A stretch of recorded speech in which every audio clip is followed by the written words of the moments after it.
Hello everyone.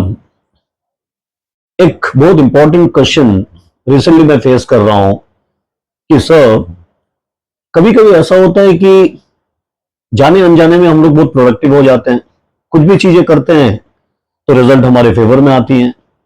और कुछ कुछ समय ऐसा होता है, कुछ कुछ सिचुएशन ऐसा होता है कि जितना भी कोशिश कर लो, जितना भी प्रिपरेशन कर लो, बट रिजल्ट हमारे फेवर में नहीं आती, हम लोग अनप्रोडक्टिव होते हैं।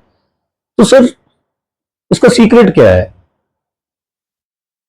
तो मेरा आंसर एक ऑब्जर्वेशन से आया है, और ये जो सीक्रेट है ये आपको हैरान कर देगी कि किस तरीके से हम लोग किस स्टेट में क्या करने से, किस तरीके से करने से 99% चांसेस है कि आपकी जो रिजल्ट है वो आपके फेवर में आएगा। That is, will be considered as a productive person all the time. जब भी आप कोई भी प्रोजेक्ट आप या कोई भी असाइनमेंट आप करने को कोशिश करोगे तो वो स्टेट क्या है? उस स्टेट को हम लोग कहते हैं flow state, FLOW। That means अगर कोई भी, एक स्टूडेंट हो सकता है, कॉर्पोरेट हो सकता है, एक हाउस मेकर हो सकता है, एनीवन, अगर वो फ्लो स्टेट में है तो 99% चांसेस है कि वो प्रोडक्टिव होगा, रिजल्ट उसके फेवर में आएगा। तो उसको समझाने के लिए मैं एक छोटा सा एग्जाम्पल आपके साथ शेयर करना चाहता हूं। हम लोग जब छोटे थे, हम लोग जब बचपन में हम लोग जब खेलते थे, आप थोड़ा go back to your childhood, तो आपको क्या लगता था कि हमारे पेरेंट्स हमको जोर जबरदस्ती बुलाते थे खाना खाने के लिए या पढ़ने के लिए, और हम लोग जब मन से हम लोग खेलते थे तो हमको किसी चीजों की परवाह नहीं होती थी, बिकॉज हम लोग तब फ्लो स्टेट में रहते थे। क्यों फ्लो स्टेट में रहते थे? बिकॉज उस समय जब हम लोग बच्चे होते थे, ना हम लोगों को पास्ट की परवाह होती थी, ना हम लोग फ्यूचर जानते थे। तो अननोइंगली वो ब्लेसिंग इन डिस्गाइज हो जाता था, बिकॉज हम लोग पास्ट लेके वरीड नहीं थे, हम लोग फ्यूचर लेके एंशियस नहीं थे। तो नेचुरली हम लोग एक फ्लो स्टेट में आ जाते थे। That is called mindfulness. So that means अगर आपको प्रोडक्टिव होना है, तो अगर हम लोग अपने बचपन से उस एग्जाम्पल को सामने लाए, so that means we have to be mindful in order to bring ourselves in that flow state. अगर हमको फ्लो स्टेट में आना है, वेरी सिंपल, हमको माइंडफुल होना है। So what is mindful?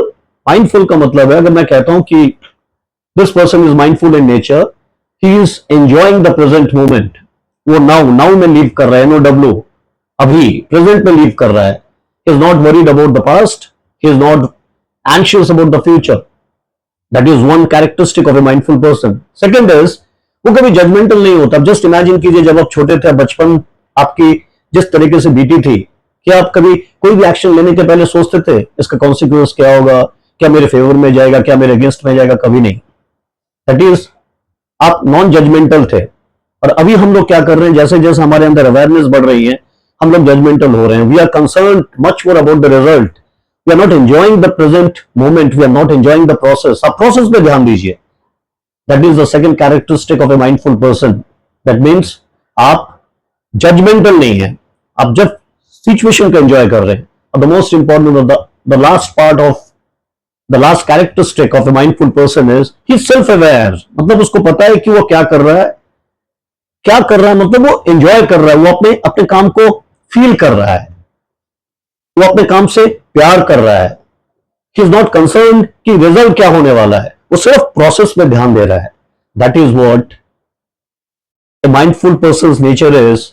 और अगर एक माइंडफुल पर्सन अपने तरीके से बिहेव करे, अगर एक पर्सन माइंडफुल हो जाए, तो वो फ्लो स्टेट में आ जाएगा। और जब वो फ्लो स्टेट में आ जाएगा, वो प्रोडक्टिव होगा ही, बिकॉज उसका 100%, उसका बॉडी, उसका माइंड, उसका सोल सिंक्रोनाइज्ड है, कन्वर्ज्ड है, डाइवर्ज नहीं है। सो मेरा फाइनल सजेशन, अगर आपको प्रोडक्टिव होना है तो be in the flow state, that is be a mindful person. Thank you all of you.